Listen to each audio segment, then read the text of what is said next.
السلام علیکم ورحمۃ اللہ وبرکاتہ۔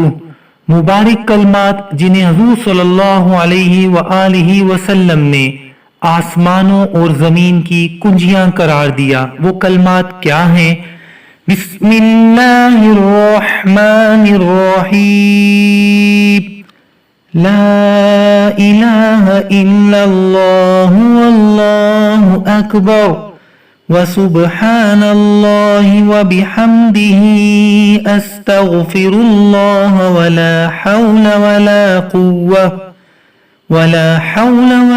قوة الا باللہ العلی العظیم، هو الأول والآخر والظاهر والباطن يحيي ويميت بيده الخير وهو على كل شيء قدیر۔